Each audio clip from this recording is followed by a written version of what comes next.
우리 지방회에서 임직 후보자 교육을 받으신 분들이 계셨는데 오늘 우리 교회에서 교육 수료증을 좀 나눠드리도록 하도록 하겠습니다.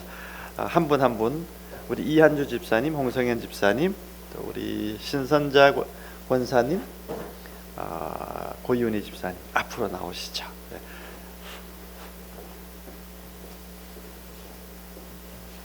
자리가 적어서 하긴 하지만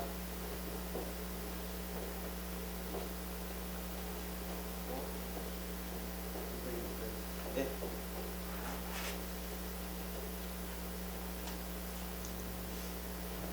안수 집사 후보자 교육 필증 성명 이한주 교회 동탄 말결전교회 위의 사람은 온 교단 서울 강동 지방교육원에서 실시한 2016년도 안수 집사 후보자 교육에 참석하여 모든 과정을 필하였기에 이 일을 증명합니다. 주부 2026년 1월 17일 기독교 대한성결교회 서울 강동 지방교육원장 김성은 목사 대독.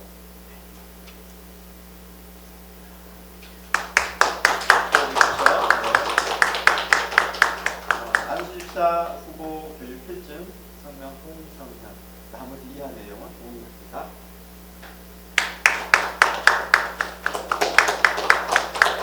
권사 후보자 교육 필증 성명 신선자. 이 사람은 본교단 서울 강동지방교육원에서 실시한 2026년도 권사 후보자 교육에 참석하여 모든 과정을 필하였기에 이를 증명합니다. 주부 2026년 1월 17일 기독교 대한성결교회 서울 강동 지방교육원장 김성은 목사.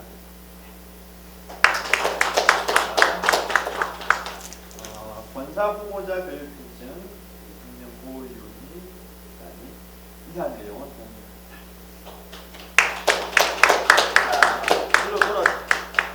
다시 한번 인사하시고 들어가겠습니다. 박수해 주십시오. 우리 조정문 집사님은 어제 좀 개인 사정으로 못 오셨는데 저랑 만나서 교육을 하시면 필증을 드리도록 그렇게 하겠습니다. 그렇게 위임을 받아서 어제 왔습니다. 기억해 주시기를 부탁을 드립니다. 자, 오늘 하나님의 말씀 함께 나누겠습니다. 요한복음 4장 20절로 24절.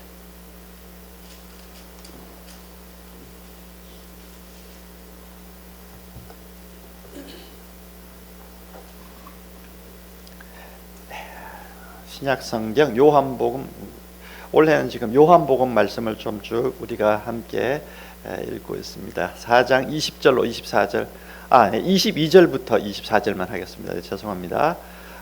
PPT가 그렇게 준비됐네요. 자, 우리 22절 먼저 읽습니다. 너희는 알지 못하는 것을 예배하고 우리는 아는 것을 예배하노니 이는 구원이 유대인에게서 남이라.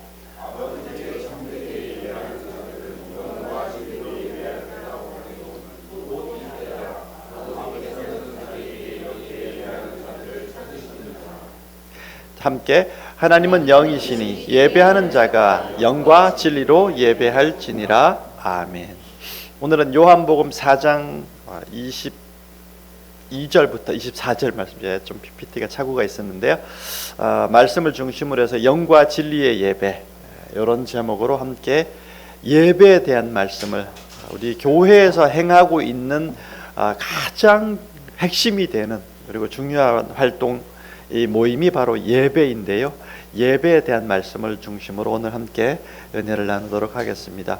요한복음 4장은 우리 3장은 여러분 예수님께서 니고데모라고 하는 유대인의 선생님, 랍비죠. 선생님을 만나서 대화하면서 거듭남에 대한 말씀을 나누었어요. 근데 오늘은 이게 예수님께서 사마리아에 들어가서 여러분 그 사마리아가 어떤 곳인가 하면 이스라엘에 가면 맨 위쪽 지역이 갈릴리가 있고 가운데 지역이 사마리아가 있고 아래쪽에 유대, 예루살렘을 중심으로 한 유대 땅이 있고 이렇게 돼 있습니다. 돼 있는데 이 사마리아는 어떤 사람들인가 하면 여러분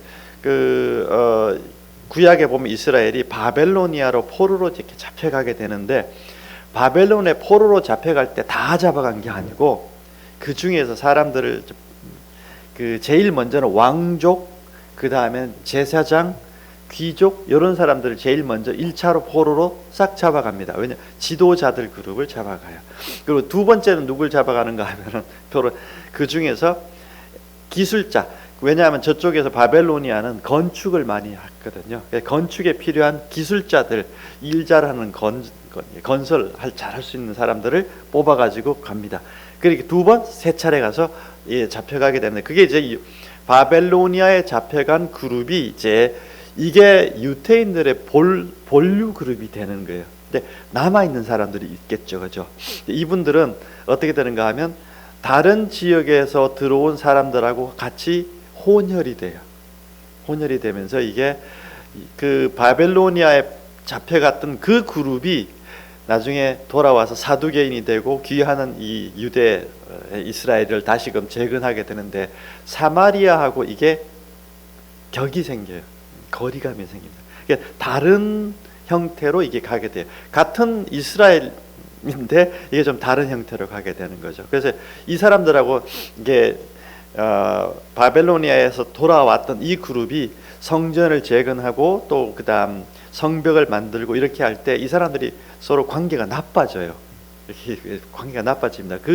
그 이후부터 역사적인 이런 과정 때문에 사마리아 사람들하고 같은 동족이었음에도 불구하고 이 유대 사람하고 바벨론에서 귀환한 이 그룹하고 관계가 안 좋아집니다. 그래서 서로 상종을 안 하는 관계가 돼요.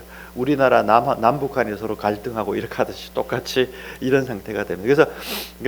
그래서 갈릴리가 북쪽에 있고 가운데 사마리아가 있고 남쪽에 유대 땅이 있는데 유대에서 갈릴리로 가거나 갈릴리에서 유대로 올 때는 사마리아 땅을 밟지 않아요. 돌아갑니다. 이렇게 돌아서 가는데 근데 예수님은 지금 어떻게 가고 있어요? 사마리아 땅으로 들어왔단 말이죠.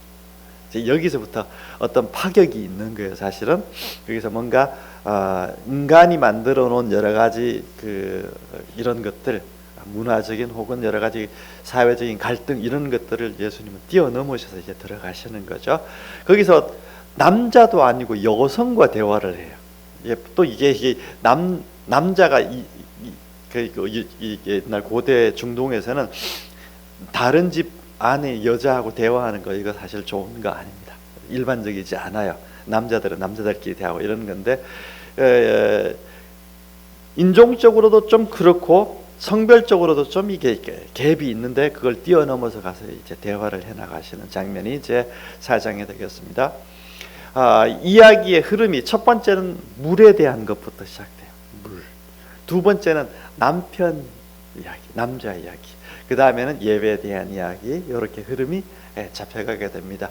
이것이 이제 어떤 의미를 갖고 있는가 좀 요거 조금 우리 이야기로 제가 환원해서 좀 같이 처음에는 물에 대한 이야기를 물을 좀 달라고 하니까 뭐 이렇게 왜 간다 이런 얘기 하다가 내가 주는 물을 마시면 이제 이게 물에 대한 이야기가 이렇게 되는데요. 물은 어떤 걸로 상징이 될 수 있나 하면 제 해석입니다. 우리가 경제 활동을 해 나가게 되죠. 우물물은 매일 길어와야 돼요. 그죠? 그게 물이 중동 사회에서는 그러니까 매일 생활을 할 때 필수적인 거죠. 매일 마셔야 되는 게 물이에요. 물이죠. 그러니까 이건 조금 더 확대 해석을 하게 되면 우리가 매일매일 활동, 생존을 위해서 하는 경제 활동이에요. 오늘날은 여러분이 직장인들은 뭐래요? 매일같이 직장에 출근해서 물을 길어오는 거예요. 생존을 위한 물을 길어오듯이. 또 우리 자영업 하시는 분들은 또 출근해서 매일매일 생업의 활동들을 해 나가야 됩니다. 이것들이 이제 물과 관련된 것들인데요. 이게 예수님 뭐라고 이걸 평가하는가 하면 너희들이 지금 하고 있는 경제 활동 있잖아. 그거는 다시 목말라지잖아. 궁극적인 해결이 아니라는 거예요. 이게 가치를 평화하겠다 이런 뜻은 아니지만 생존을 위해서 매일매일 필요한 활동들 경제 활동을 하지만 그건 다시금 목말라져 궁극의 어떤 만족이나 흡족을 주지는 못해. 노동에는 일종의 그런 것들이 잠재되어 있죠. 여러분 노동하면서 우리가 직장에 나가거나 아니면 우리가 자영업 일들을 해나가면서 그것 속에서 완전한 흡족함을 느끼지는 않죠. 우리 교회 성도들은 다르신가요? 완전한 흡족함이 없어요. 마음에는 한쪽에서는 우리 직장에 나가시는 분들은 항상 그런 얘기 하잖아요. 사직서 써놓고 다니시는 분도 계시고, 자영업 하시는 분은 이거 어떻게 뭐 더 좋은 날 없을까 막연한 기대 속에 하기도 하고, 이거 접을까 뭐 이런, 항상 이게 만족감이 완전하지 못한 것들이 있는 거죠. 이것들을 뭐라고 이런가 하면 다시 목말라진다는 표현 속에 그런 의미가 들어있다고. 근데 예수님이 뭐라고 하신가? 내가 주는 물을 마시는 사람들은 다시 목마르지 않고 영원히 목마르지 않을 거다, 이렇게 합니다. 그러니까 경제활동이라는 것이 필요 없다는 것이 아니라 영혼의 완전한 기쁨이나 만족을 주지는 못한다. 영혼의 완전한 만족을 주고 기쁨을 주는 것은 예수님을 통해서 이루어진다. 요게 이제 첫 번째 단계가 되겠습니다. 이 경제하면 요즘 전 드는 생각이, 여러분 우리가 경제 성장을 하던 2000년 이전에는 우리가 열심히 생활을 하고 저축을 하면 웬만큼 다 이렇게 궤도에 올라갈 수 있는 그런 시대를 살아왔죠. 그래서 경제 성장 세대들은 우리 자녀들의, 우리 아버지들, 저와 제 윗세대들은 서울에 올라와서 성실하게 일하시면 아파트 한 채 만들고 또 살아갈 수 있는, 또 이게 뭐라고 그래요? 아파트 사가지고, 요즘은 갭 투자라는 표현을 쓰죠. 갭 투자하고 이러면 아파트 한두 채씩은 만들 수 있고, 이런 시대를 살아왔는데, 오늘날은 상당히 다른 그런 시대로 들어와 있고, 또 하나 드는 생각은, 요즘은 돈은 버는 것도 중요하지만 지키는 게 더 어렵다는 생각이 듭니다. 뭔 소린가 하면, 저도 한 달에 얼마씩 어떻게 해가지고 저와 저희 아내가 열심히 노력해서 이렇게 들어오는 돈을 액수를 세보니까 적지가 않아요. 근데 한 달 지나가면 주머니에 남는 게 없어요. 그래서 제가 드는 생각이, 돈은 버는 게 버는 것도 어렵지만 지키는 게 더 어렵구나. 그래서 이게 우리 옛날 그런 거 있잖아요. 눈 뜨고 있는데 코 베간다는 얘기 아시죠? 이거 눈 뜨고 내 코를 다 베가고 있구나, 이런 생각이 듭니다. 여러분도 그런 생각 다 하실걸요? 마통 쓰시는 분이 더 많으실 것 같은데, 그죠? 그게 왜 그럴까요? 열심히 사는데 했는데 왜 없어? 지키는 게 더 어려운 거예요. 그래서 버는 것도 어렵지만 지키는 게 더 어려워. 이런 게 뭐냐 하면, 다 여러분, 우리가 그 경제라고 하는 것이, 우리 매일매일 활동하는 경제활동은 다시 목마르게 한다고 하는 의미 속에 다 포함되어 있다, 이런 생각이 듭니다. 그래서 우리 자녀 세대들은 여러분 열심히 지금 이제 성실히 노력해가지고 이게 되는 시대가 아닌 시대가 됐어요. 우리 젊은 세대들, 우리 자녀 세대들은 이미 눈치채고 가는 친구들은 벌써 알아요.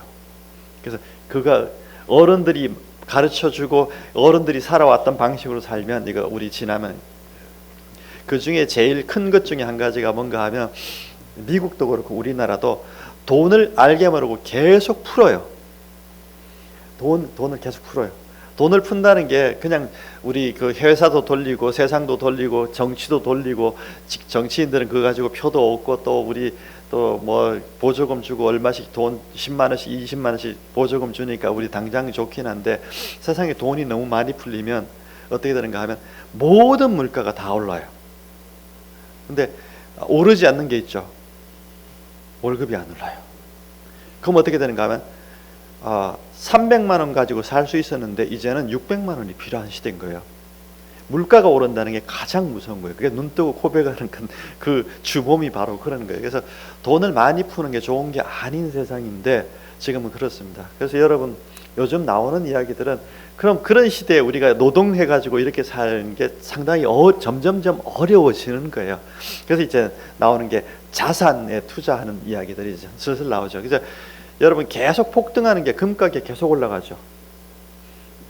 여러분, 금은 옛날 금이나 오늘날 금이나 미래 금도 금은 똑같아요. 근데 사람들이 그게 상대적인 가치가 뭔가 하면, 금값이 오른다고 하는 것은 돈이 많이 풀려서 돈의 가치가 하락한다는 뜻이잖아요. 그러니까 이런 것들을 빨리 읽는 사람들은 거기에 대응을 해서 돈을 가지고 있는 게 아니라 자산을, 금이나 뭐 이런 것들에 이제 투자를 해야 되는 이런 시대에 우리가 살고 있습니다.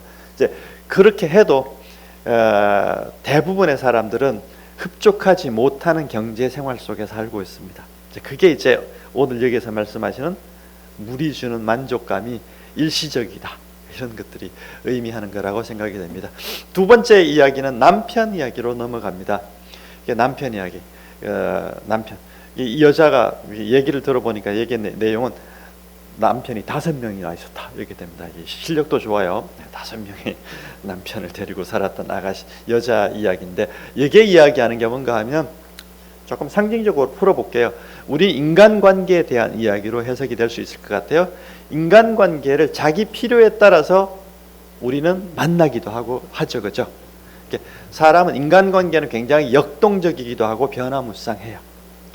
오늘은 한동안 이 사람과 깊은 관계를 해나가고 필요에 의해서 또 만나기도 하고 관계를 맺어가기도 하는데, 우린 또 어떤 관계든지 완전하게 만족스럽지는 못해요. 그래서 때에 따라서 우리 고등학교 시절에는 고등학생과 친구 또래 만나고, 대학교 가면 그 다음 직장에 가면 직장을 옮기면 또 이렇게 다른 인간관계들을 형성해 가게 되겠죠. 이런 것들이 상징이라고 저는 해석을 할 수 있다고 봅니다. 그래서 남편이 자꾸 바뀌는데, 문제는 뭐예요? 예수님 뭐라고 평가하는가 하면 지금 남편도 남편이 아니야 이렇게 나옵니다. 그게 뭔가 하면 너에게 완전한 만족을 줄 수 있는 사람을 아직 못 만났다 이런 뜻이에요. 그러니까 지금 물 이야기도 그렇고 남편 이야기도 뭔가 하면 인간에게는 뭐가 필요한가 하면 완전한 만족감을 주는 거, 인간의 염원이에요. 이제 그 얘기를 경제적인 문제와 또 혹은 물질, 우리 살아가는데 경제 얼마나 중요해요. 인간관계 얼마나 중요해요. 이 두 가지 축을 가지고 살아가는데 이게 우리에게 완전한 만족감을 주지는 못한다. 이렇게 지금 예수님께서 평가를 해주시고, 이 여성도 그거에 대해서 동의를 해 나가는 이런 과정에 있다 이렇게 볼 수가 있습니다. 자, 그 다음 단계로 넘어가는 게 뭔가 예배에 대한 질문을 합니다. 이 여성이 예배에 대한 질문을 하게 되는데, 유태인들, 당신들은 전통적으로 예루살렘에서 예배를 드린다.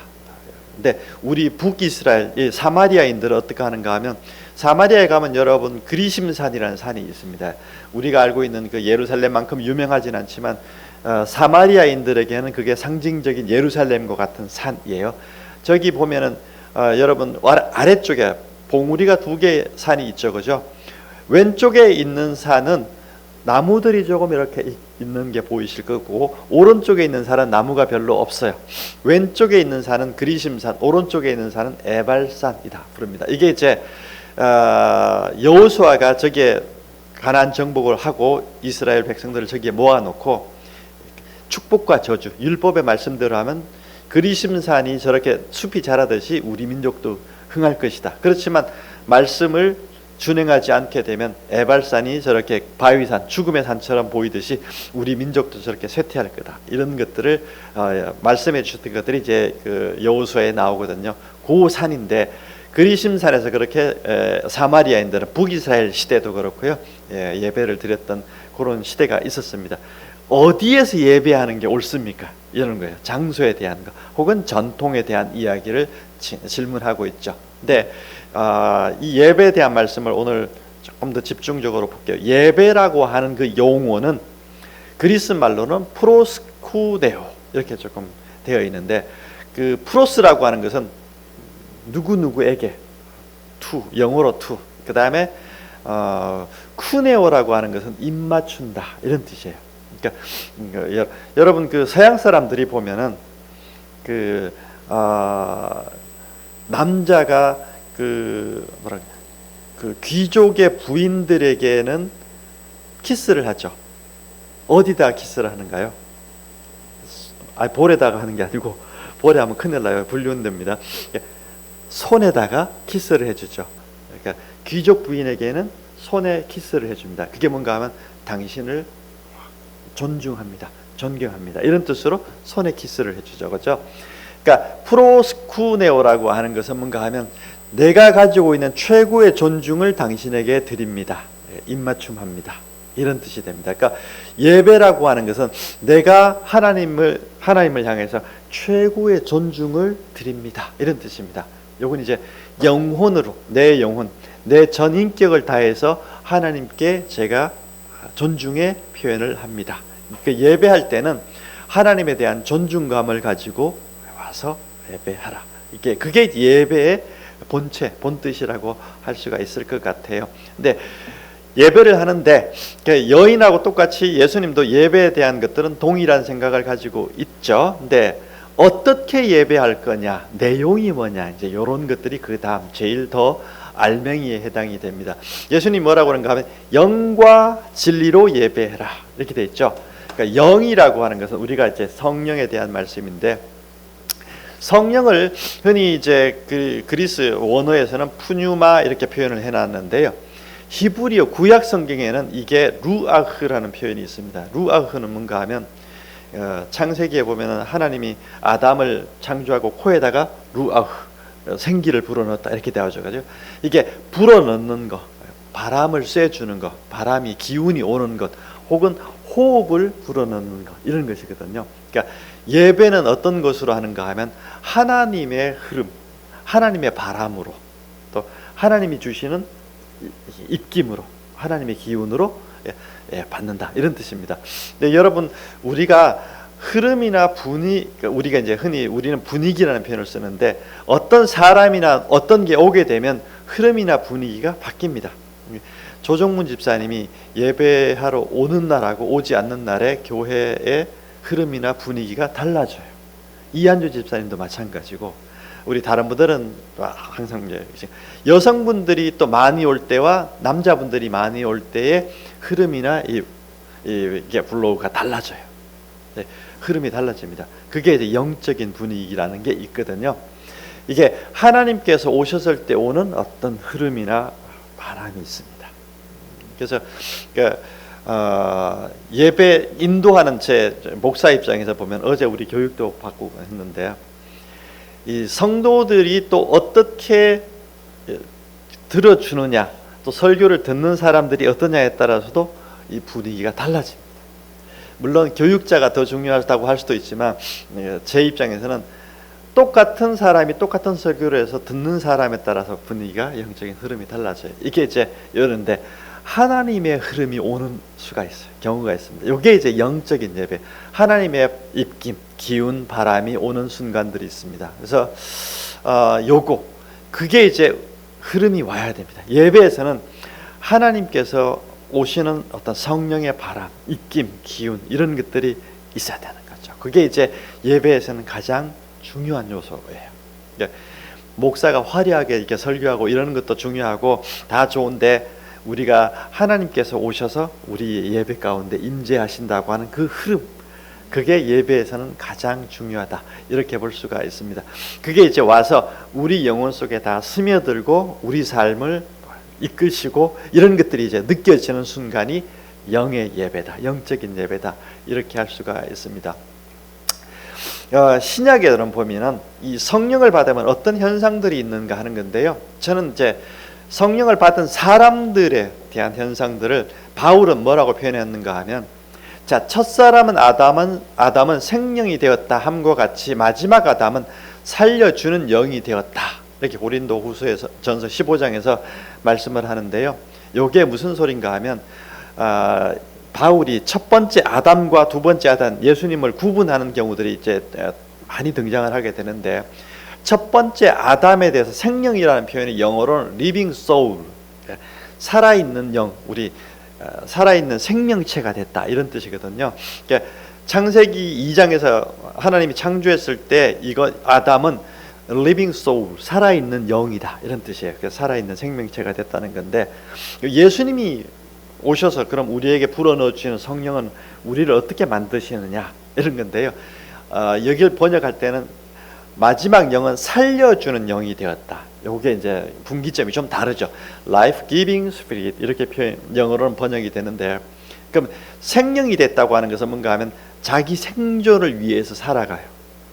그게 이제 living soul입니다. 그러니까 첫 번째 아담은 자기 생명을 펼쳐가기 위해서 인생을 살아요.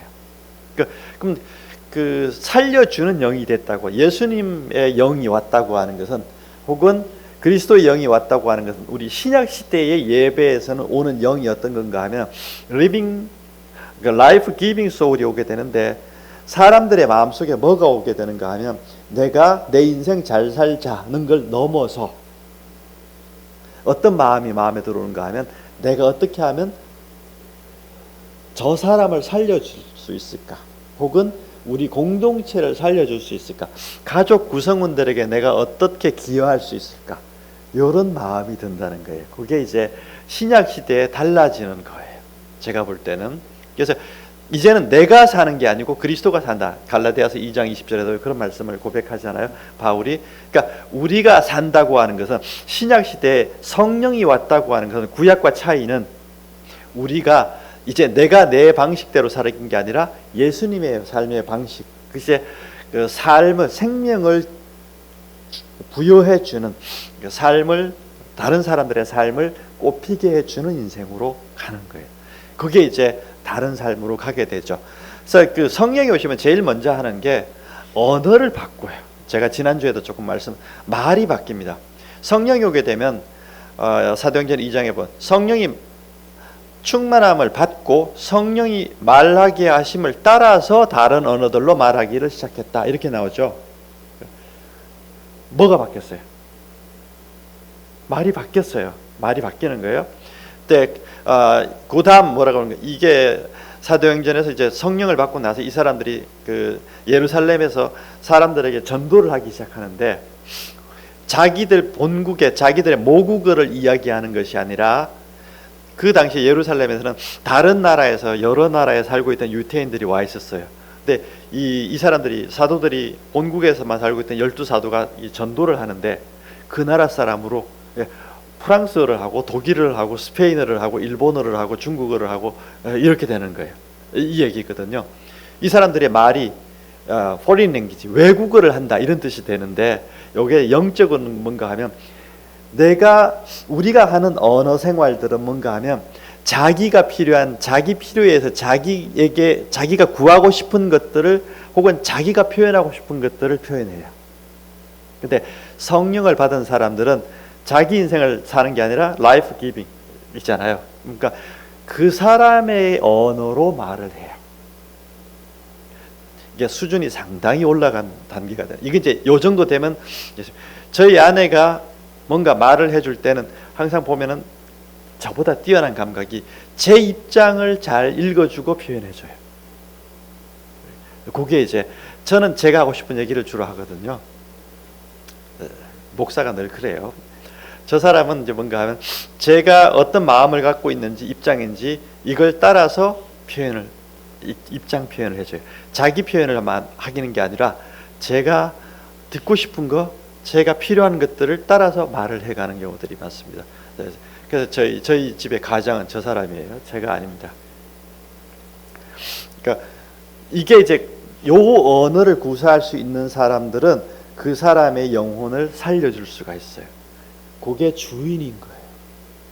그 사람의 입장에서 말을 해나갈 수 있을 정도 되면 요거 이제 제일 잘하는 게 어머니들이 아기들은 요 얘기를 자기 표현을 다 못하지만 뭐 운다거나 표정을 한다거나 이런 것들을 가지고 자기 의사 표현을 하는데 어머니는 그걸 다 읽고 얘에게 필요한 것들을 딱 채워주죠.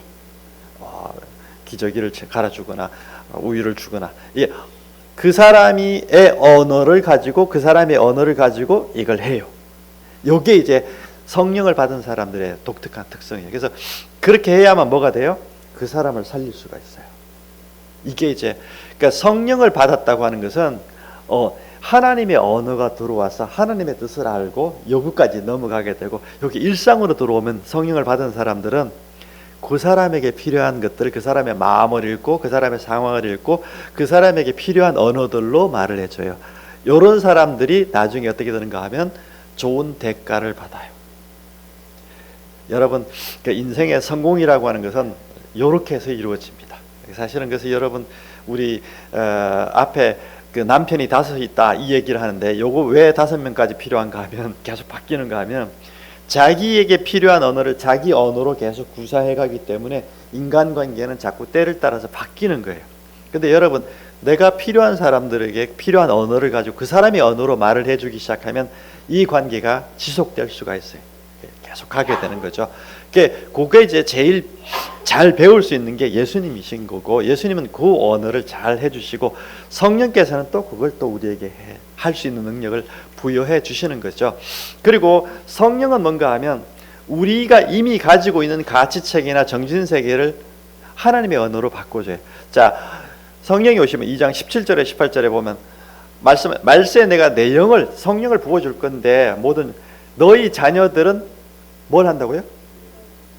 예언이라고 하는 것은 여러분 신약에 나오는 구약에 나오는 예언이라고 하는 것은 인간의 언어가 아니고 누구의 언어예요? 하나님의 말이 들어온 거예요. 하나님의 말이 들어와서 그 말을 하는 거예요. 그러니까 내가 가지고 있는 생리적으로 사회적으로 배운 언어를 말하는 게 아니고 하나님께서 주신 언어를 가지고 예언자라고 하는 것은 하나님이 주신 말을 가지고 말을 하는 사람이에요. 그 다음에 젊은이들은 뭘 봐요? 환상이라고 하는 것은 뭔가 하면 내가 머릿속으로 그릴 수 있는 한계를 넘어서 있는 것, 그게 환상입니다. 꿈이라고 하는 것도 마찬가지예요. 우리가 일상적으로 그리고 있는 이런 게 아닌 내 밖에서부터 오는 거잖아요. 그래서 우리가 좋은 꿈 꾸면 복권 사러 가는데 그게 내 바깥에 있는 하나님으로부터 온 것들을 말하고 그것을 보고 또 그것을 꿈꾸고 계획해 가는 사람, 이런 것들이 이제 주어진다고 하는 것이죠. 이게 다 어디로까지 가는가 하면 결국은 예수님을 닮는 길이 되고 예수님을 따라가는 길이 거기에 있기 때문에 그렇습니다. 제가 볼 때는 그게 제일 좋아요. 우리는 사실은 우리가 사회적으로 경제활동도 하고 인간관계를 해가는 패턴 속에 살고 있지만 요거를 뛰어넘어서 하나님이 주시는 어떤 환상과 비전과 꿈 이런 것들을 가지고 살고 또 예수님을 따라서 인간의 궁극적인 필요를 채워주는 언어를 구사하고 때로는 언어를 넘어서 활동도 그 사람에게 필요한 것들을 활동을 해나가고 이런 것들을 배우는 거죠. 그게 이제 잘 된 사람들이 인생이 복되다, 이렇게 볼 수 있습니다. 그러니까 교회는 뭔가 하면 이 훈련을 하는 곳이에요.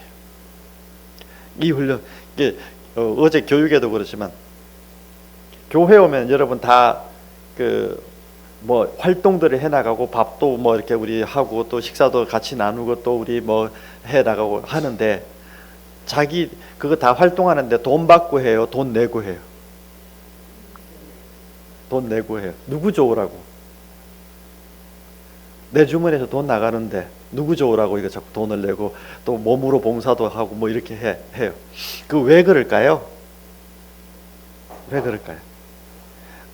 이게 훈련이 잘 돼서 우리 일상으로 요게 넘어가게 되면 그게 우리 인생에서 삶의 방식이나 패턴, 예수님을 닮은 길로 가게 되면 그게 이제 우리 인생을 궁극에 목마르지 않은 인생으로 또 인간관계 때문에 오는 여러 것들, 피로감들도 우리가 넘어설 수 있다. 이렇기 때문에 그렇습니다. 두 번째, 그 영 다음에 성령이 그래서 와서 우리 인생을 다르게 보여주시고 다른 언어를 구사할 수 있는 능력까지 가주면 우리 인생이 달라집니다. 두 번째는 진리의 예배를 말씀하시는데, 진리라고 하는 것은 그 히브리 말로 알레세이아 이렇게 표현하는데, 알레세이아라고 하는 그 표현은 아는 뭔가 하면 아는 영어로 not 이런 뜻이에요. 그 다음에 레테오라고 하는 그 표현은 레토라고 하는 표현은 숨겨져 있는 거 이런 뜻이고 숨긴다, 덮어놓는다 이런 뜻인데요. 진리는 뭔가 하면 뭔가에 덮여있던 것들이 확 벗겨져서 보이는 거, 확 보이는 거.